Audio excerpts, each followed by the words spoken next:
Hi everyone, welcome to this week's Refurb Wednesdays. We're going to be looking at a 3-bedroom HMO with en-suites currently at the moment. We've completely stripped out this property, so it's all ready to go in to put partition walls in, layouts, etc. A couple of things we're going to be considering at the moment is potentially changing this layout. The reason why we're looking at changing this layout is mainly because we could potentially get another bedroom in here. However, what we're actually looking at doing is we don't want to compensate on size. So like previous videos that I have mentioned, with us in HMOs, getting good double-sized bedrooms is important with en-suites. Okay, so we're going to look at how that's going to look at, and if we change that layout, we'll do an updated video of how that looks and why we actually changed. And if we didn't, we'll keep it as it is. But let's look at this. This is based for one of our clients who's based in Singapore, completely hands-off investor. They've bought 4 properties, so this is the 4th property with us. So there's 2 that are currently in refurbishment, including this one, and the 2 others are fully rented out and have been for the past year. So let's dive into this week's deals. So Refurb Wednesdays. So as I said, this is going to be a 3-bedroom en-suite HMO. We're going to have 2 en-suites with one its own bathroom with its own key, so they'll be able to get in there. We'll look upstairs in a moment to see why we've actually done that. As I said before, we'd potentially be able to get 4 bedrooms out of this. However, we don't want to be just cramping bedrooms in for the sake of it, but we're currently looking at the moment, so it may change. Where I'm standing currently at the moment, this is going to be bedroom number 1 on the lower ground floor. As you can see, the chimney stack has come out. We've got the support in the above the chimney stack as well, so you can see previously we need to support that. So what will happen is that we'll get that supported by an RSJ, so that is made sure that it does not fall down. At the end of the day, there's a lot of weight up there. The last thing we need to do is this start imploding. So we've obviously got the support in here in the meantime to be able to keep that up and stable. So what will happen is this will get all blocked off, and we will have this as a communal area. Currently at the moment, that's what we've got as planned.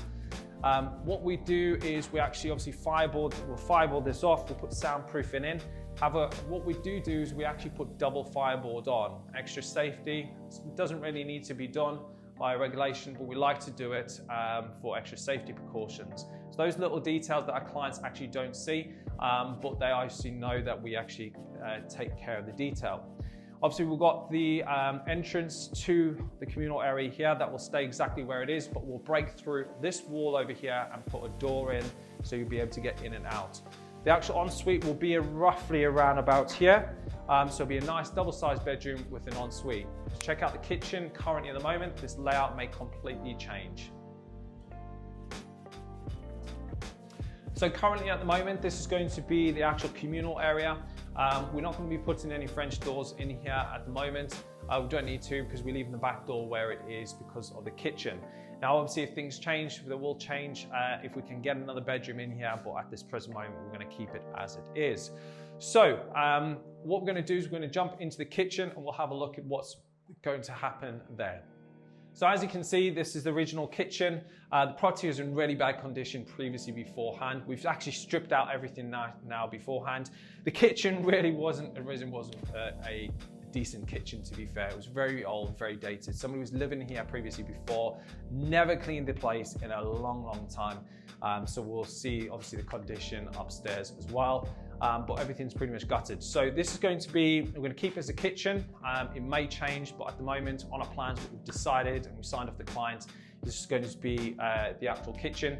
And then what we'll do is we'll do like a washroom at the back there. So we'll put in like your fridge freezer, we'll put in the washing machine. So just kind of like a little utility room in there as well. So they keep this nice for cupboard space and obviously cooking. So let's jump upstairs and see what we're doing up there.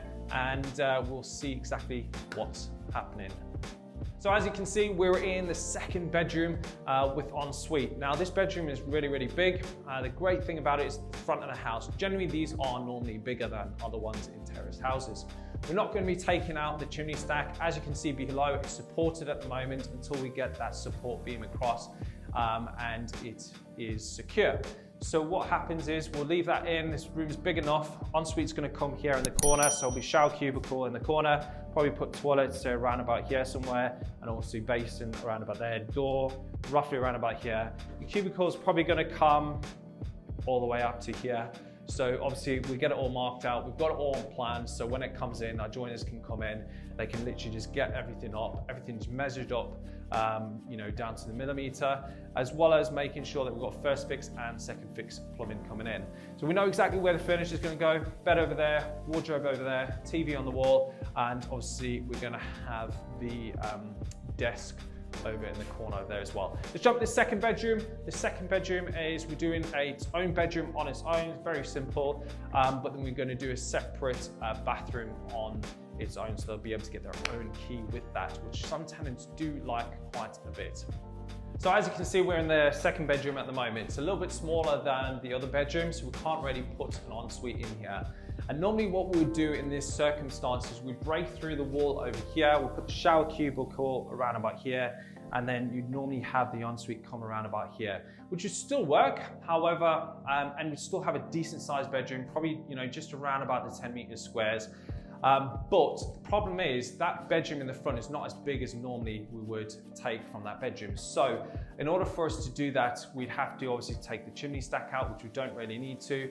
And then what happens is that we obviously take some of that other bedroom as well, but that ensuite would just be a bit tight. So we don't want to really compensate from there. The last thing we need to do is have a tenant who's just kind of, or a room just not wanting to let out because you know, it's too tight really. So basically the chimney stack's staying in here, a can do, so bed will probably go roughly around about here. We'll either have TV on the wall over there, and we'll obviously have the desk and wardrobe in roughly where the camera is on there as well. So let's just jump into the other bedroom. What is currently a bedroom at the moment is going to be the actual bathroom for this. And what happens is, in this circumstance, the tenant will get their own key, nobody else has it, and they'll be able to go in and out. Nobody else is using that bathroom for them. So let's go into there now.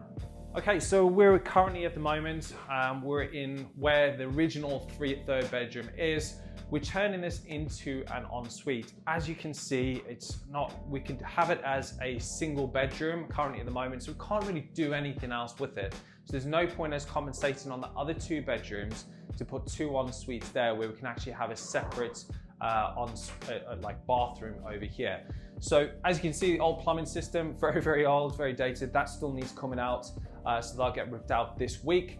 And what I'm going to show you is I'm going to show you some videos as well of the actual roof. Now we did actually have a roof survey on this property. We do it on every single property, otherwise we get the drone up. And the roofs come absolutely fine. So because I'll show you some videos in a second, that looks like some leaks have come through the actual roof, but it was actually sorted out by the previous owner. We've still got a roof survey done on it just to make sure that we just cover our backs, just in case that we need to renegotiate the deal before completion. Obviously it's completed now, we own it, so we know that everything is all sorted. So let's just jump downstairs as well, so just we have a recap of what we've actually looked at.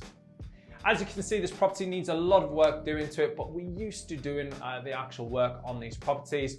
Taking it back to brick, it's just a normal thing that we do with all our HMOs. Now, our buy-to-lets, considering depending on what needs doing, sometimes we don't take it all the way back to brick because sometimes it's just not needed.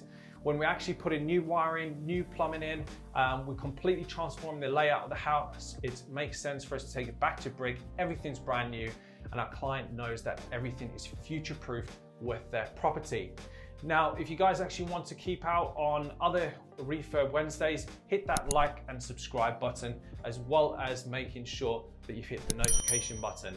If you like what you've seen, hit that like button, comment down below, what is it that you've taken away from this? Otherwise, share it with somebody that you feel is going to get value from it.